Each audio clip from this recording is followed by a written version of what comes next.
8th students பார்த்துக்கோங்க. இது important geometry சரிங்களா, வரைபடம் வரைகிறது. இதில் வந்து நம்ம இப்போ என்ன பார்க்க போகிறோம்னா செவ்வகம் வரைதல், கன்ஸ்ட்ரக்ஷன் ஆஃப் அ ரெக்டாங்கிள். இது எடுத்துக்காட்டு 5.38 இருக்கக்கூடிய ஒரு கணக்கு. Construct a rectangle been BEAN, been with B is equal to 5 cm and BN is equal to 3 cm. Also find it's area. BE 5 cm மற்றும் BN 3 cm அளவுகள் கொண்ட BEAN என்ற செவ்வகம் வரைக. அவங்க செவ்வகம் வரைய சொல்லியிருக்காங்க. ஃபஸ்ட்டு நம்ம எந்த கணக்கு கொடுத்தாலும் அந்த கணக்கில் நாம் கிவன் எழுதணும். அதான் நம்மளுடைய ஃபஸ்ட்டு பாயிண்ட். கிவன் அப்படி இல்லைன்னா தரவு. தமிழில் வந்து தரவுன்னு சொல்லுவாங்க. இங்கிலீஷில் வந்து பார்த்தீங்க அப்படின்னு சொன்னோன்னா கிவன் அப்படின்னு சொல்லுவாங்க சரிங்களா. எழுதணும். அது என்ன சார் கிவன் தரவு என்ன சார் எழுதணும் அப்படின்னா மேலே என்ன அளவு கொடுத்தாங்களோ அந்த அளவு அப்படியே எழுதிக்கணும். உதாரணத்துக்கு BE is equal to 5 cm கொடுத்துருக்காங்களா, அதை எழுதணும் அப்படியே. BE is equal to 5 cm comma அடுத்து BN is equal to 3 cm. So BN is equal to 3 cm சரிங்களா. இதுக்கப்புறம் நம்ம என்ன பண்ணணும் அப்படின்னு சொன்னோன்னா உதவிப்படம் வரையணும். இதுக்கப்புறம் நம்ம என்ன பண்ணணும், உதவிப்படம் வரையணும். தரவு முடிஞ்சதுக்கு பின்னாடி அதுக்கு அடுத்து எல்லா கணக்குலையுமே எல்லா ஜாமெண்ட்ரிலையுமே ரெண்டாவதாக எழுத வேண்டியது என்னென்னா உதவிப்படம். அப்படி இல்லைன்னா இது இங்கிலீஷில் எப்படி சொல்லுவாங்கன்னா ரஃப் டயக்ராம். ரஃப் டயக்ராம் இதுக்கு நமக்கு தனியாக மதிப்பெண் இருக்குது. தயவுசெய்து இதை எழுதாமல் விட்டுறாதீங்க. உதவிப்படம் எழுதி இப்போ நான் உதவிப்படத்தை நான் வந்து வரைய போகிறேன். உதவிப்படம் அப்படிங்கிறது வேறு ஒன்றும் இல்லை, நான் உண்மைப்படம் வரைகிறதுக்கு அதை மாதிரியாக வச்சு நான் என்ன பண்ண போகிறேன், வரைய போகிறேன் சரிங்களா. இப்போ பார்த்தீங்க அப்படின்னு சொன்னோன்னா எந்த அளவுகளுமே இல்லாமல் நான் ஒரு சாதாரண ஒரு செவ்வகம் ஒரு என்ன பண்ணியிருக்கிறேன், நான் ஒரு ரெக்டாங்கிள் வரைஞ்சிருக்கிறேன். இப்போ இதில் நீங்கள் அளவு மட்டும் எழுதணும் சரிங்களா. எப்படி எழுதணும் அப்படின்னு சொன்னால் என்ன பண்ணணும் அப்படின்னு சொன்னால் இதுதானே ரெக்டாங்கிள். நல்லா பேசிக் நல்லா புரிஞ்சுக்கோங்க. அவங்க கண்டுபிடிக்க சொல்லுறது வந்து என்ன கண்டுபிடிக்க சொல்லியிருக்காங்க, பீன் BEAN பீன் தானே கண்டுபிடிக்க சொல்லியிருக்காங்க. இந்த ஜாமெண்ட்ரியை பொறுத்தளவில் பாருங்களேன், இங்கே இருந்து ஸ்டார்ட் பண்ணணும். நல்லா புரிஞ்சுக்கோங்க. அடிப்படை உங்களுக்கு தெரியாது அப்படிங்கிறதுனால சொல்கிறேன். இது வந்து இங்கே B போடணும், இங்கே E போடணும், இங்கே A போடணும், இங்கே N போடணும். அதாவது கடிகாரம் முள் சுற்றுறதுக்கு எதிர் திசையில் நம்ம எழுதணும். கடிகார முள் இப்படி தானே சுற்றும், இப்படி தானே சுற்றும். நாம் எப்படி எழுதணும்னா கடிகார முள் சுற்றுறதுக்கு ஆப்போசிட்டில் ஆன்டி கிளாக் வைஸில் நம்ம எழுதணும். BEAN. அப்போ எழுதிட்டு அப்படி விட்டுடலாமா சார் அப்படின்னா இல்லை. நம்ம தரவில் எடுத்து எழுதியிருக்கோம்ல, என்ன எழுதியிருக்கோம், BE எவ்வளோ சொல்லியிருக்கிறோம், 5 cm சொல்லியிருக்கிறோமா. அப்போ அந்த BEங்கிற இடத்துல நாம் இங்கே என்ன எழுதணும், 5 cm அப்படின்னு சொல்லி எழுதணும். அதுக்கப்புறமா நம்ம இங்கே என்ன எழுதியிருக்கோம், BN எழுதியிருக்கிறோமா. BN அப்படிங்கிறது 3 cm கொடுத்துருக்குறாங்க, இங்கே 3 cm நம்ம எழுதணும் சரிங்களா. அவங்க என்ன கொடுத்துருக்குறாங்களோ அதை நம்ம ஃபில் பண்ணணும். இன்னொரு விஷயம் நல்லா புரிஞ்சுக்கோங்க, நாம் வரைகிறது வந்து ரெக்டாங்கிள், அதாவது செவ்வகம். செவ்வகத்தில் இந்த பக்கமும் இந்த பக்கமும் நமக்கு எப்படி இருக்கும், சமமாக இருக்கும். அப்போ இங்கே 5 cm இங்கேயும் எவ்வளோங்க இருக்கும், 5 cm இருக்கும். இங்கே 3 cm இங்கேயும் எவ்வளோங்க இருக்கும், 3 cm இருக்கும். இது அவங்க கொடுக்க மாட்டாங்க, நாமளாக தான் எழுதணும். புரியுதுங்களா. ஏன்னா செவ்வகத்தில் இந்த பக்கமும் அகலமும் அகலத்தினுடைய பக்கமும் நீளமும் நீளத்தினுடைய பக்கமும் சமமாக இருக்கும். அதனால் இதை நான் ஃபில் பண்ணியிருக்கிறேன். இதுக்கு மதிப்பெண் இருக்குது. தயவுசெய்து இதை வந்து நீங்கள் நீட்டாக எழுதிடுங்க. இதுக்கப்புறமா நம்ம என்ன பண்ணிக்கலாம், உண்மை படத்துக்கு நம்ம போய்க்கலாம். இப்போ இந்த படத்தை மாதிரியாக வச்சு தான் நான் வந்து படம் வரைய போகிறேன் சரிங்களா. இப்போ ஃபஸ்ட்டு நான் என்ன வரைய போகிறேன் அப்படின்னு சொன்னேன்னா BE 5 cm அளவுள்ள ஒரு கோடு வந்து வரைய போகிறேன். இது வந்து நமக்கு ஸ்கேல் எல்லாத்துக்குமே தெரியும் இல்லைங்களா, ஸ்கேலு. இன்னொரு விஷயம் நான் சொல்லும்போது புரிஞ்சுக்கோங்க, இந்த உதவி படமாக இருக்கட்டும் படமாக இருக்கட்டும் இந்த ரெண்டத்தையுமே பென்சிலால் மட்டும்தான் வரையணும். பென்சிலால் மட்டும்தான் வரையணும். பெண்ணை நீங்கள் தொடவே கூடாது. இந்த அளவுகள் எழுதுறதுக்கு சார், அளவுகள் எழுதுறதுக்கும் நம்ம பென் யூஸ் பண்ணக்கூடாது. பென்சில் மட்டும்தான் நம்ம வந்து யூஸ் பண்ணணும் சரிங்களா. இப்போ நான் வந்து வரைய ஸ்டார்ட் பண்ண போகிறேன். கவனமாக பாருங்கள். இப்போ என்ன பண்ணுறீங்க அப்படின்னு சொன்னோன்னா ஒரு 5 cm அளவுள்ள நாம் வந்து ஒரு கோடு வந்து வரைய போகிறேன் சரிங்களா. அப்போ 5 cm அப்படின்னா பாருங்களேன், அளவு நான் இங்கே வச்சுருக்கிறேன். இது 0 5 cm அப்படின்னு சொன்னோன்னா நீங்கள் எங்கேருந்து ஸ்டார்ட் பண்ணணும்னா 0ல் இருந்து ஸ்டார்ட் பண்ணணும். 0ல் இருந்து 5 cm அளவு வரைக்கும் நான் ஸ்டார்ட் பண்ணணும். நான் ஒரு லைன் நான் வந்து வரைகிறேன் பாருங்கள். 0ல் இருந்து 0வில் இருந்து அப்படியே கரெக்டாக 5 சென்டிமீட்டர். இந்த 5 சென்டிமீட்டர் வரைஞ்சதுக்கு பின்னாடி 5 சென்டிமீட்டரை வச்சு கரெக்டாக ஒரு சின்ன ஒரு லைன் போட்டுக்கோங்க. நமக்கு தெரியணுங்கிறதுக்காக இங்கே ஒரு லைன் போட்டிருக்கேன், இங்கே ஒரு லைன் போட்டிருக்கேன். சரிங்களா? போட்டுட்டு இந்த லைனை கொஞ்சம் எக்ஸ்டெண்ட் பண்ணிக்கோங்க. கவனமாக பார்த்துக்கோங்க. இந்த லைனை கொஞ்சம் எக்ஸ்டெண்ட் பண்ணிக்கோங்க. அதுதான் 5 சென்டிமீட்டர். அதுக்கு தான் நான் மார்க்கிங் சொன்னேன். அதுதான் நான் 5 சென்டிமீட்டர் மார்க்கிங் சொன்னேன் இல்லைங்களா? இதை கொஞ்சம் எக்ஸ்டெண்ட் பண்ணிக்கோங்க. இது அப்படியே இருக்கட்டும். நான் எதுக்குன்னு நான் சொல்கிறேன். ஆனால் இதுதான் மார்க் பண்ண B, இதுதான் E, இது நமக்கு தேவையான 5 சென்டிமீட்டர். இது வரைக்கும் புரிஞ்சுங்களா? இது ஃபஸ்ட்டு ஸ்டெப்பு. புரியுதா? நான் B தான் வரைஞ்சேங்க.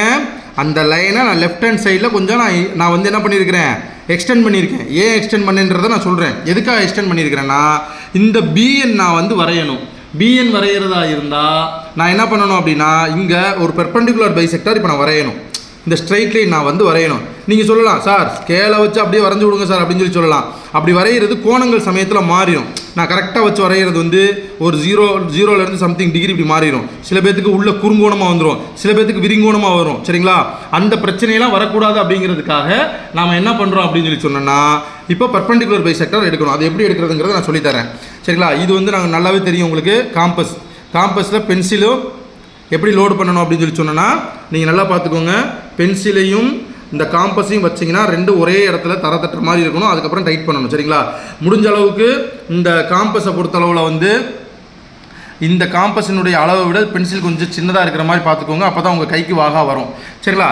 இப்போ நம்ம என்ன பண்ண போகிறோம்னா, நீங்கள் ஒரு வேலை மட்டும் பண்ணுங்கள். இந்த இந்த இந்த எக்ஸ்டெண்ட் பண்ணோம்ல, இந்த எக்ஸ்டெண்ட் பண்ணதில் நீங்கள் கரெக்டாக ஒரு 2 பக்கம் சம அளவாக எடுத்துக்கலாம். இந்த பாருங்களேன், பியில் நான் காம்பஸ் வைக்கிறேன். பொறுமையாக பாருங்கள், நிதானமாக பாருங்கள், ஒன்றும் பிரச்சனை இல்லை.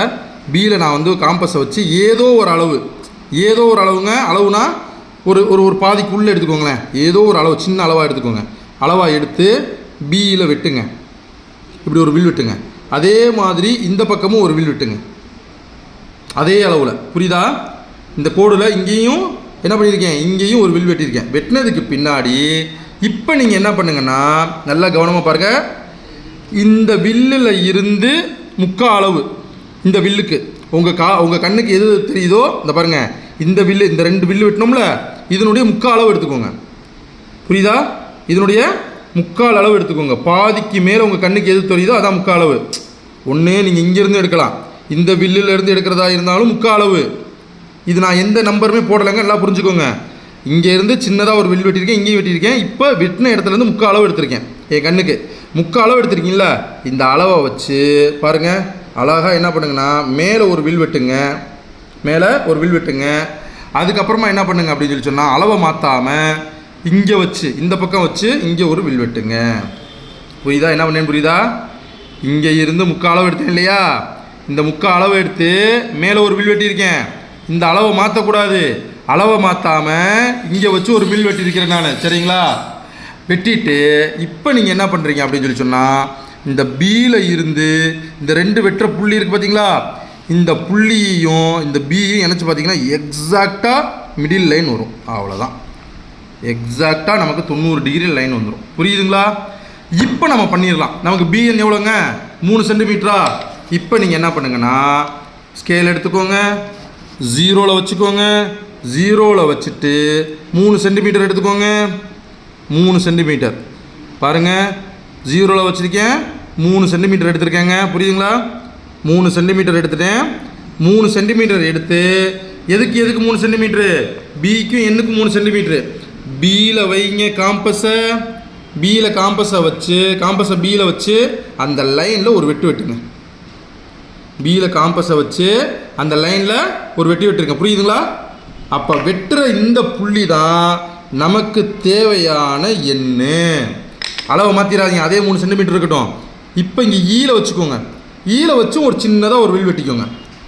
ஈயில் வச்சும் ஒரு சின்னதாக ஒரு வில் வெட்டிக்கோங்க. பியில் வச்சும் ஒரு வில் வெட்டுங்க.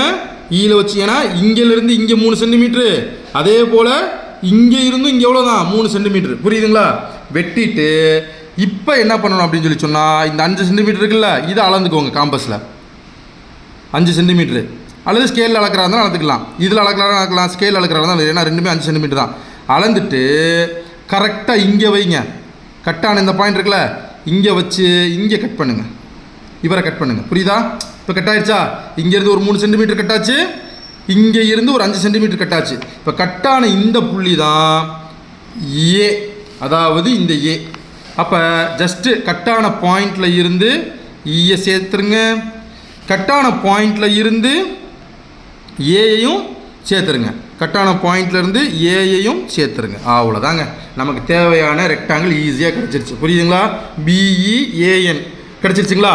இப்போ நம்ம என்ன பண்ணணும் அப்படின்னு சொல்லி சொன்னால், ஏ எவ்வளோ சென்டிமீட்டர் நமக்கு இருந்துச்சு அதை நம்ம ஃபில் பண்ணணும், 3 சென்டிமீட்டர். இங்கே என்ன பண்ணணும் அப்படின்னு சொல்லி சொன்னால், இங்கேயும் நம்ம என்ன பண்ணணும், 3 சென்டிமீட்டர். இந்த ஏஎன் எவ்வளோ, இங்கே 5 சென்டிமீட்டர்னால் இங்கேயும் எவ்வளோ இருக்கும், இங்கேயும் 5 சென்டிமீட்டர் இருக்கும். எழுதியாச்சுங்களா? இப்போ நம்ம என்ன பண்ணணும் அப்படின்னு சொல்லி சொன்னால், இதற்கான அவங்க மேலே கேட்டிருக்காங்க, என்ன கேட்டிருக்காங்க, என்று செவ்வகம் வரைக. இதில் நான் ஒரு கொஸ்டின் எக்ஸ்ட்ரா எழுதணும். ஆல்சோ ஃபைண்ட் இட்ஸ் ஏரியா, மேலும் பரப்பளவை காண்க. நம்ம அதுக்கடுத்து ஏரியா அப்படின்னா பரப்பளவு நம்ம கண்டுபிடிக்கணும். என்ன கண்டுபிடிக்கணும், ஏரியா, தமிழில் வந்து பரப்பளவு, பரப்பளவு, ஏரியா பரப்பளவு.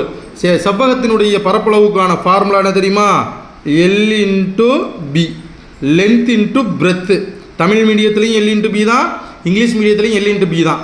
எல்லுங்கிறது வேறு ஒன்றும் இல்லைங்க, 5 சென்டிமீட்டருங்க. பி அப்படிங்கிறது 3 சென்டிமீட்டருங்க. ரெண்டையும் பெருக்கிட்டிங்கன்னா மேட்ரு ஓவர்.